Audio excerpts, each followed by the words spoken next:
Hello. So I've split this video into two parts because, frankly, I'll be talking about six different cognacs, and I will just get all messed up logistically if I try to do all of them at once. So you get into videos instead of just one. Um, I've done a bunch of intro to French spirits kinds of videos. I've done Mar, I've done Calvados, I've done Armagnac, and I felt like there was some need to do cognac as well. Um, because in many ways it's the most known but also the most confused region among the French spirits, if I can put it that way. It's really if it, once it's easier to think of it as being like two regions, or even like two and a half regions. We'll get there. Kind of intersecting each other in an interesting way. Than to think of it as just one big thing. Because if you try to think of it as one big thing, you get misconceptions about what it's capable of as on the market. Okay, the other reason why I want to do this video is because I really haven't dug into cognac recently, and I wanted to kind of see where it was up to. Anyway, so let's get started. In order to so cognac is a region on the western coast of France. And there's a couple of things that are useful to understand about it before we go any further.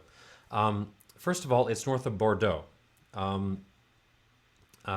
This is important because Bordeaux is not only an amazing port, but it is arguably one of the greatest sites for growing wine in the world.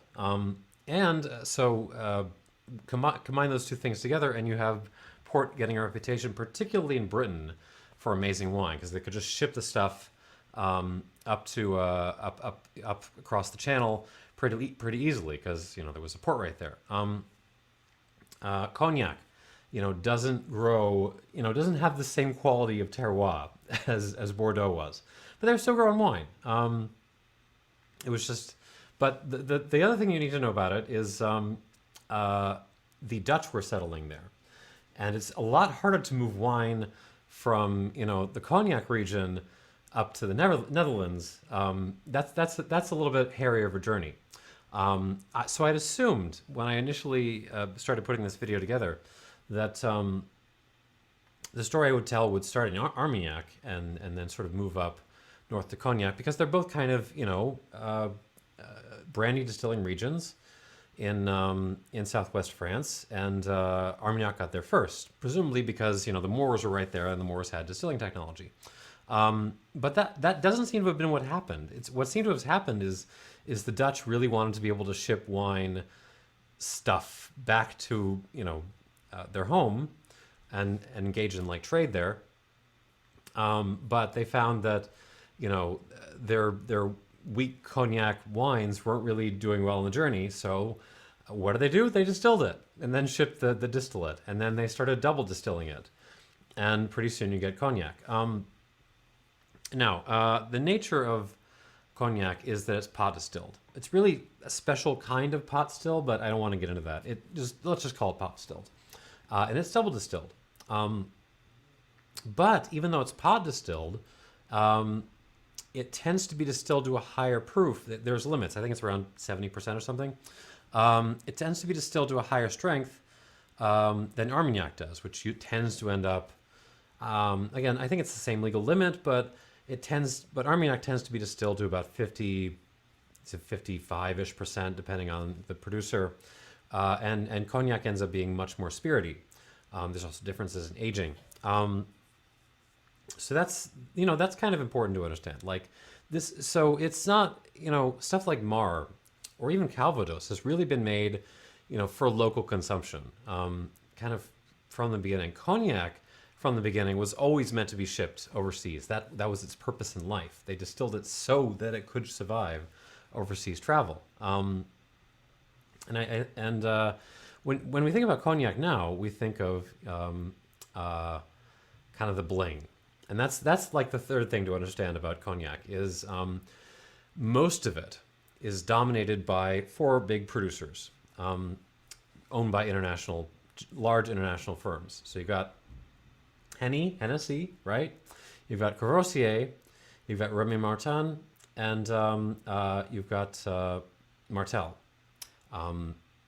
Those guys, like Henny VS alone accounts for something like a quarter of the cognac sales in the world, and those four combined sort of just eat up almost the entire rest of the market. Demand for those products is extremely high, particularly in the U.S. and in China. Although in it depends on which level. You know, in the U.S. we like our VSs, in China's they like their XOs because they're giving them to people and it's a sign of status, and sort of prestige and bribery and stuff like that. A little bit of a different habit in the U.S., but we'll get into that. The thing is, though, there's more cognac being made than just by those distillers. They have there's a certain push to sell one's distillate to those guys because they have the distribution markets, right? But more and more, especially as China's been coming onto the scene, people have been trying to break off, trying to establish their own brands, their own names, and a lot of them are moving in what whiskey would call a craft direction. We'll get into that. That's the second video, right? That's like, all of these are bottled at 40%. So I wanted to keep them here in a line. Next video is going to be about the ones that bottle a little bit stronger, which would be the ones I would lean you towards looking at. We'll get to that as well. So where am I going with this? Okay, so I do not rehearse these. Okay, so let's drink some cognac. So that's kind of the first message. Is one big part, the hugest part of the cognac region, is just those four big brands, right? Take them off your list though, and cognac starts to get really interesting and really intriguing, right? It starts to look more like Armagnac because then what you're left with is, a lot of smaller producers, or if they are owned by sort of big firms, they still aren't that big, right? So that's kind of where we're going with this. Is what is that other half, or that other fraction of the region starting to look like that? And that's kind of what I'm focusing on here. There's plenty of videos on on Henny and Courvoisier and all that. This is about the other cognac. What's that all about? Okay, so I lined up three, which I think represent a little bit of a transition away from the big brands. And I wanted to start with this guy. This is Deuce, VSOP. Look at this bottle. They got the Cross of Lorraine on it. I don't know why they put the Cross of Lorraine on a bottle, coming out of Southwest France. It's literally the other side of the country, but it looks cool. I mean, this is a really cool looking bottle. Take a step back. Why did I buy this? So I wanted to have something that was, widely available and from a reasonably big brand, but, not one of the big four, representing a kind of VSOP. Oh, right. I didn't talk about the age category. So this is easy. VS has to be at least 2 years old. VSOP legally has to be at least 4. XO, I think they haven't finished the change yet, I don't think, but it's going to be 10. Napoleon is in the middle between VSOP and XO. But those are legal definitions that can change by house. If a house wants their XO to be 30 years old, they can do that. So it's there's legal requirements, but then differences by region and I haven't talked about regions yet either. No, maybe I'll save that for the second video. We'll save that for the second video. That's a little bit more nerdy. Anyways, Deuce. So I was going to buy a Camus VSOP. They got a couple of them. I was going to grab one of them. I wasn't sure which, because I like their stuff. They make a lighter style of cognac, which is a little bit refreshing, compared to some of the heavier Courvoisiers or Hennys and stuff like that, especially Remy and Martin. So I was going to go with them. But I've always been interested in this particular brand, which you can't get in the U.S., called Otar, OTAR. RD. Because they're one of the few producers who make, one of the few big producers who make a overproof, not really, higher proof bottling. They make the Otar 55. Now, Otar is owned by Bacardi. Bacardi, of all people, are making a high proof cognac that they sell overseas, just not here. It's also made in the Chateau de Cognac, which is this big estate, which is the estate of Cognac, of the city of Cognac. And that's kind of cool. But, I could never get it over here, but it always had been in my mind as something I wanted to try out. And then literally, a couple of weeks ago, I found out that this brand exists. Deuce is made by the same people as Otar. It's aged the same Chateau de Cognac. It's a different blend, though, and the blend has Jay-Z, of all people, contributing to it. So it's a little bit, the relationship with Jay-Z is a little bit ambiguous. How much say does he have in the blend? Is he just there to provide a front man for Bacardi? It's not that clear. As another aside, before I actually start on this, of course, Cognac has a long history with black culture. Hennessy in particular, but Cognac more generally, is one of the first spirits categories that I know of to really market towards black folks, which has its own problems, right? Because black folks don't own a lot of producing areas in Cognac, but I think that the fact that there's always been this category which has been willing to recognize them and say, hey, we value your business, that seems important. So do I wish Jay-Z had decided to work with a smaller producer and maybe even buy his own little plot and distillery in the Cognac region? Yeah, I do. I mean, I wish there were more black-owned spirits producers. And particularly in because I mean, bourbon is kind of messed up. Like, we still have Rebel Yell. Think about Rebel Yell still exists. I mean, I don't know if it's just Billy Idol that has kept them from changing the brand.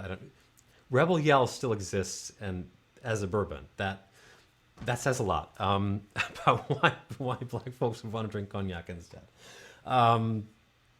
Anyhow, do I wish? I mean, anyways, to getting back to this, so Cognac has its own problems, definitely, and man, do I wish Kendrick Lamar would buy his own vineyard or something. Oh, well, he strikes me as more like a tequila mezcal person. He's very precise. But you know where I'm going with this.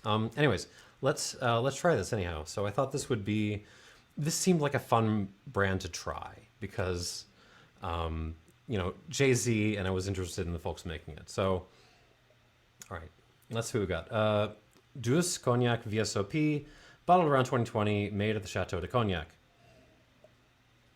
All right, so if you're used to Henny, right? I mean, you're used to a kind of mixture of like caramel and raisins and like metallic stuff like steel mesh. I get that a lot in like Henny.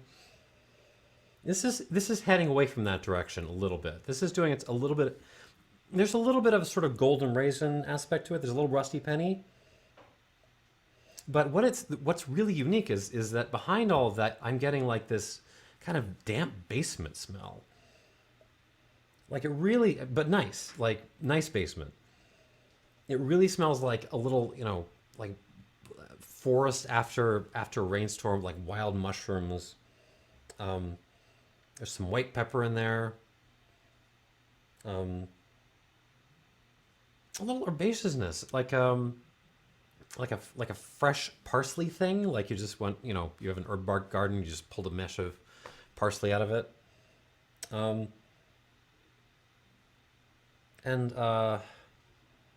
Yeah, a little hint of like cigar smoke, but it's more like a claro leaf. Do you know the little green cigars? I love those things. that more green, grassy kind of smoke. And just kind of like damp, old, French oak. I mean, it smells nice.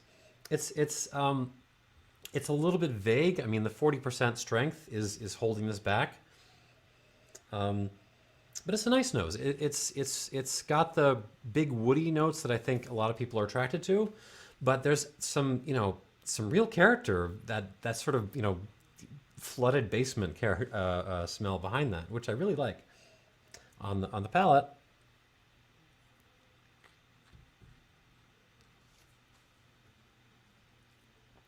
Oh, yeah, it is really let down by the strength. Oh man.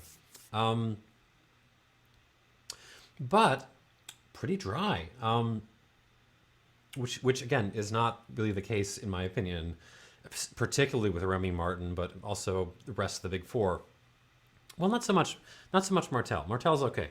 Um, but yeah, the big three. Uh,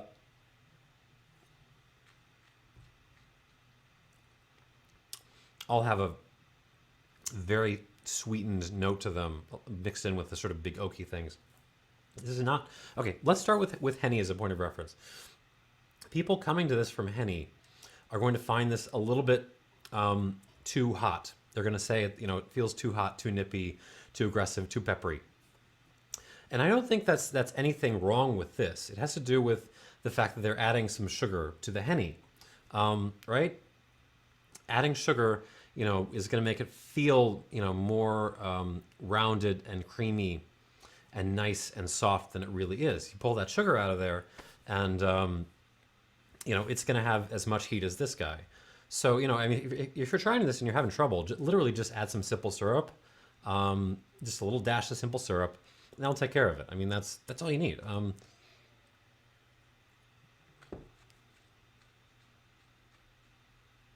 Oh, um, that being said, I like dry things, so I really enjoy this. There is a little hint of sweetness, but not too much. It really carries on from the nose. There's a kind of rummy raisin note, a little plum, black pepper, lots of wood on this, but it's fresh wood. It feels like it was all sort of injected pretty fast. But then that damp basement thing is just adding tons of character to this.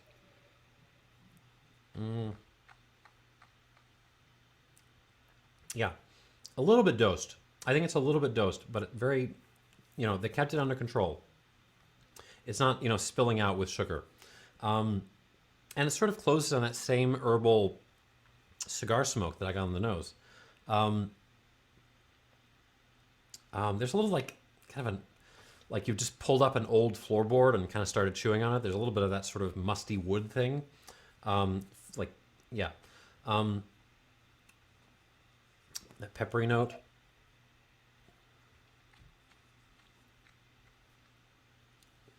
It's very forward in the mouth. I can tell this is young. Here's how you tell. Um, if, things can have a lot of wood, but not a lot of age. And the way you can tell often is that it feels like the wood is all towards the front of your mouth. You try something a little bit old that's been in less active wood for longer, it tends to sort of spread more throughout your mouth. That's kind of the dead giveaway. And this is all at the front, um, all in my front mouthpiece. Um, but it does have a nice long finish. There's a little bit of a there's a lot of minerality to it. There's some rocks, a little bit of cooling, um, yeah, parsley notes. But it is hobbled by the strength. I would give this, I would give this an 81 out of 100, which is not a terrific score. It is a better score than I would give, the Big Four, I think. If this was bottled at slightly higher strength, I would have no problem throwing it a couple more points. In fact, I know I would.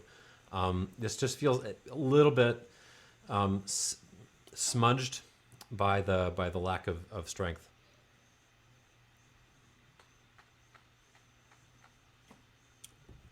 But it's not bad. Now, price-wise, so you'll notice this is a smaller bottle. This is a 375. I still had to pay 25 bucks for it. The bigger bottles are literally twice the price. And it's kind of nice that Bacardi are giving you the option to pay half for a little guy like this. That's kind of nice. But I mean, that price, you know, I mean, for an 81 pointer, the problem you're going to run to, and we'll get to that with these, is you can pay a little bit more money on cognac, you know, past the sort of entry level, not, well, medium entry level VSOPs and start to get so much more for your money. So this is, I mean, it's not bad, right? Not bad at all. I enjoy this. The problem is just from a value perspective. You can kick in a couple more bucks and you get more. So let's move on. I'll take that out of the way. Nicely done, Jay-Z. All right, here we go. Now, this was my second choice. This actually showed up in a Mezcal review that I did. This is the Pierre Ferrand Cigare Cognac from Grande Champagne, which everyone will mention. Grande Champagne is a premier cru. They will put that separate, but I think all of Grande Champagne, that region, is premier cru, so it's kind of redundant. This came out a couple years ago. I don't think you can buy this now, but it's a terrific example of a particular thing I want to talk about. We'll get to that more when we arrive at this Paul Giraud here. Now, Pierre Ferrand, probably better known as a rum producer now under the plantation name, but they still make cognac now and then. This is obviously meant to be paired with cigars. I don't have any cigars. We're going to try it anyways. If on the review websites, which are weirdly positive, excessively positive, they do mention that they heard somewhere from someone that this was 25 years old. So I have my doubts, but you know, I heard it, you know, it was heard from someone that this was a 25-year-old cognac. And you will notice, like, this was only like 60 bucks when I bought it. That's not much more expensive than this by volume, but and you know, 10 bucks is going to get you, well, we'll see what gets you, right? So this is probably from about 2015 or so.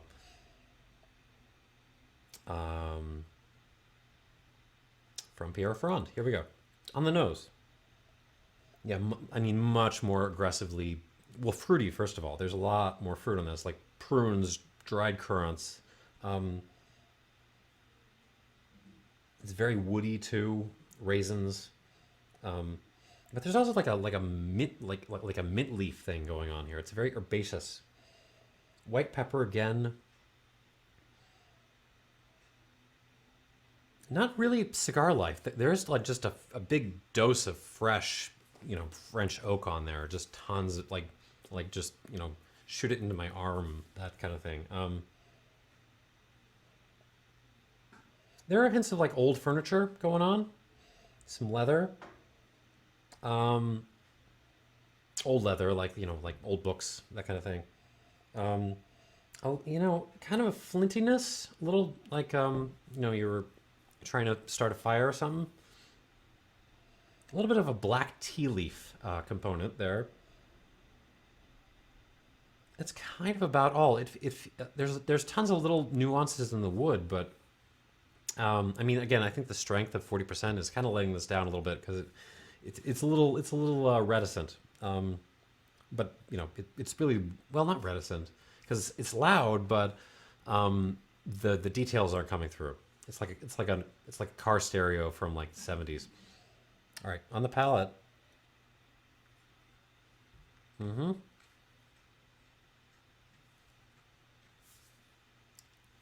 Mm. Okay. Oh. Okay, so first of all, quite big and rich.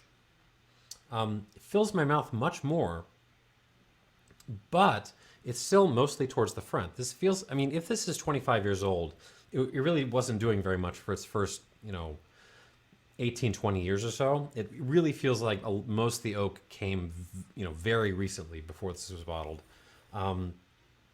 But I mean, it's nice. It's kind of a big, explosive, fruity, oaky thing.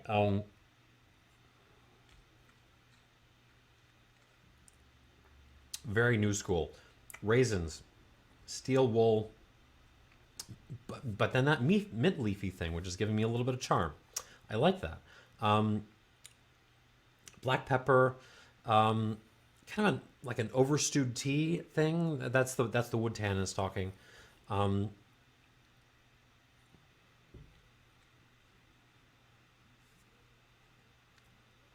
a little smoky, like more campfire ash, like cigarette ashtray than tobacco, like pipe tobacco or cigar.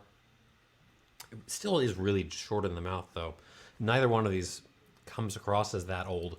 Um, but it's really woody and again leathery, herbal. Mm. And then there's a dose of like little brown sugar in there. I do think this is lightly dosed. Um, not any more than these, not any more than these two, really. But there's a little bit of sweetness on the end, which feels like it isn't just coming from the oak. But solid. It's got a little bit too much makeup on for me. Um, um, there's the wood is, and it feels like in a weird way that it's got less character than this guy. Like I miss the. I mean, the herbaceousness is doing a lot to sort of add color to this, but I mean, I like the sort of weird musty basement thing going on here a little bit more. That being said, this just feels better put together and just a little bit older. Um, I would give this an 83 plus out of 100. So not nothing spectacular, but we're moving up in the world. All right. Now here's the thing about cognac and these two, and then I'm going to get to this guy. Both of these are kind of tweeners. We're gonna especially in the next video, I'm gonna talk about like independent producers that are trying to do like a craft thing with higher proofs, smaller batches, things like that. But there's a lot of tweeners out there. Hein,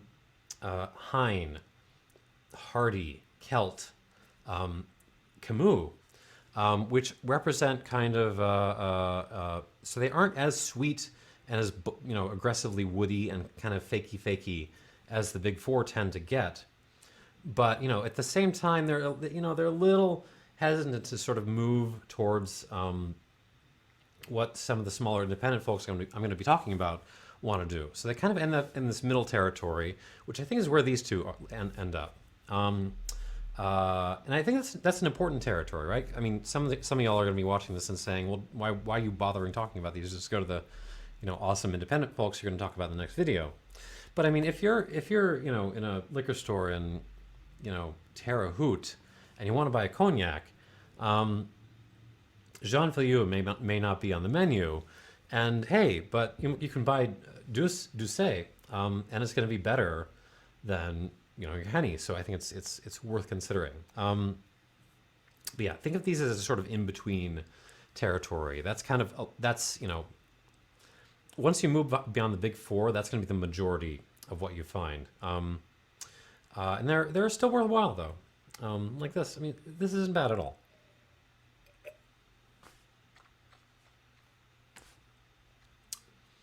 Don't know what cigar I'd pair with this. Probably something heavy and obnoxious, Mexican Maduro leaf, that kind of thing. All right, and that moves us to the Paul Giraud here. So this is also from back in my cabinet. I think I bought this, on a whim off the shelf in like, where was it? Like Minneapolis, when I was passing through like maybe 7-8 years ago. This is the Paul Giraud XO. I think it's now called the VL Reserve or something like that. But it's the same stuff. Again, now it's worth comparing these two because this also will have more people, but still only not on the official website, saying it's around 25 years old. Also not a big name. Who knows about Paul Giraud? Comes in this cool little box. I also have the box of Pierre Ferrand. I just didn't bring it because I'm dumb. So how do you tell the difference between these two? I mean, one, and this is something that wine nerds will pick up at some point. One trick to know is check the importer. The importer tells you a lot about what's going to be in the bottle. So both these importers have changed, which makes this a little bit of a bad demonstration, but this is being brought in by Deutsch & Sons. Whereas that's the Ferrand, whereas this is being brought in, or was being brought in by Robert Kasher Selections.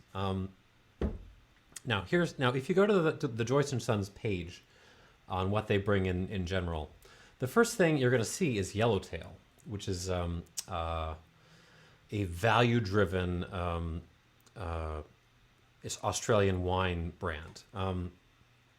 They make good stuff. I like Yellowtail. Like I mean, for like something you can buy for $5, $6, $7, they make, it's a great option.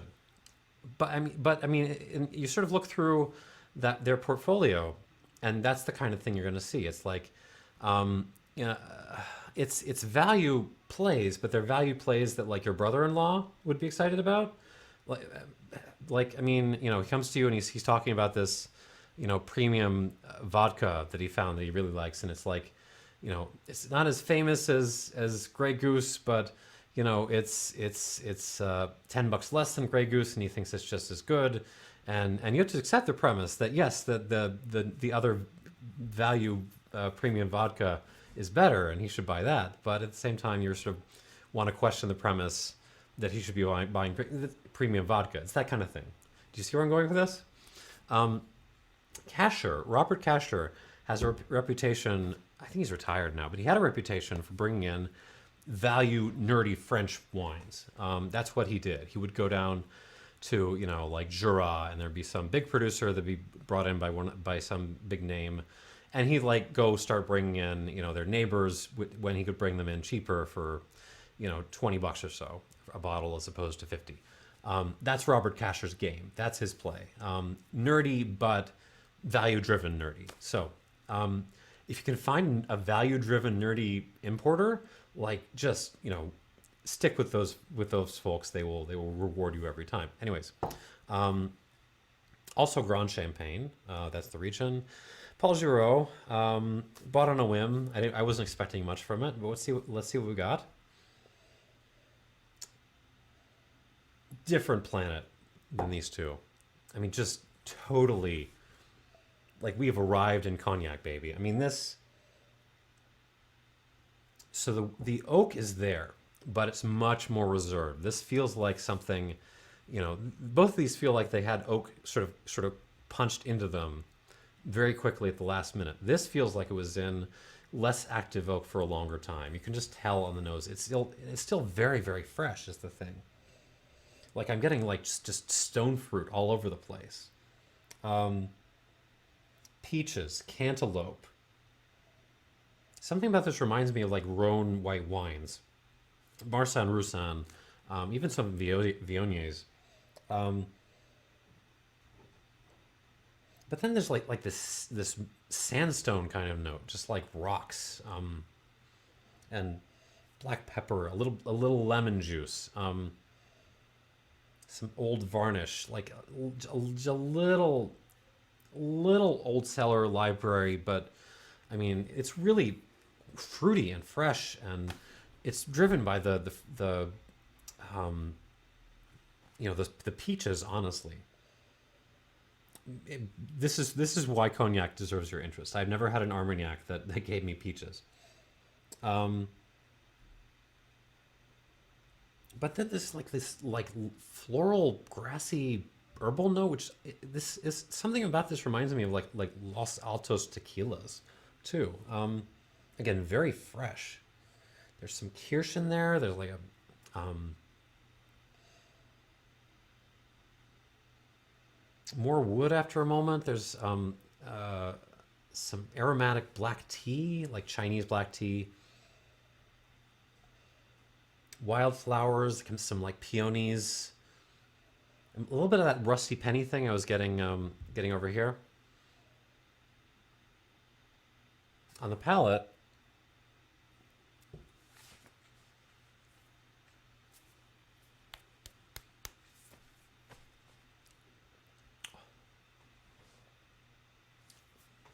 Again, okay. I have to be reserved about this. Still 40%. Would be better at 43. But, I mean, again, different planet from these two. Enormous mouthfeel. Did I mention this was like $60 when I bought it? I think it's more expensive now, but and it's not going to get the distribution of these two. But, still. Let me try this again.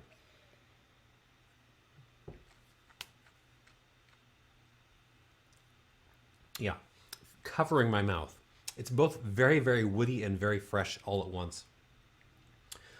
So you got like peach going and like Darjeeling tea going hand in hand with each other. Some Oriental pipe tobacco. Little hints of vanilla, like one vanilla bean in there, like just ding, throw that in there. Black pepper, the campfire ash thing.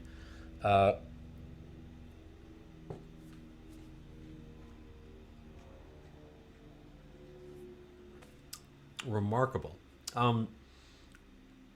First it's fruity, and then it's like old furniture, all that stuff. And then it's fruity again. Something, take a old table from the Napoleonic Wars, and then just like pour Alsatian Pinot Blanc on top of that. I mean, that's kind of what you're getting here, and I absolutely love it. There's some dried flowers again.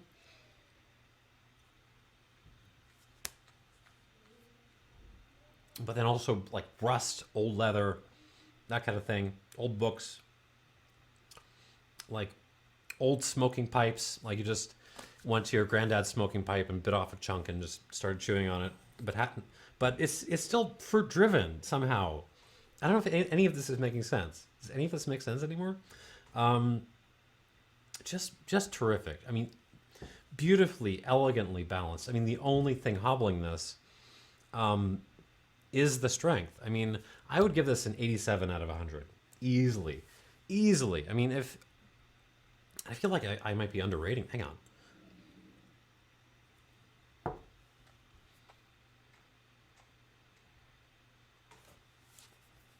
No, I'm going to stick with 87 out of 100.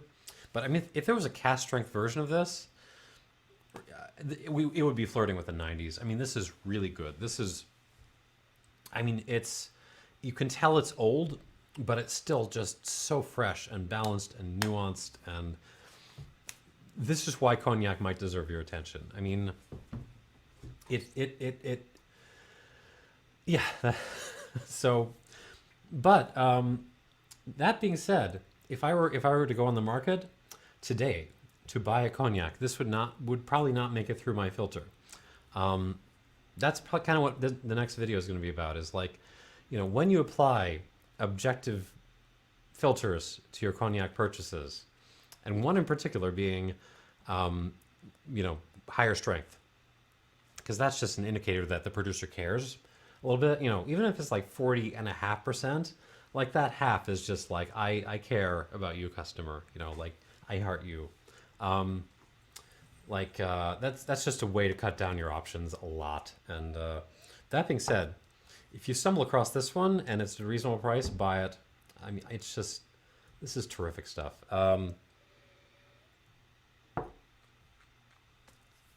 Thanks for watching. What do we got here? 81, 83 plus, 87. Thanks for watching, and tune in for part 2. Cheers.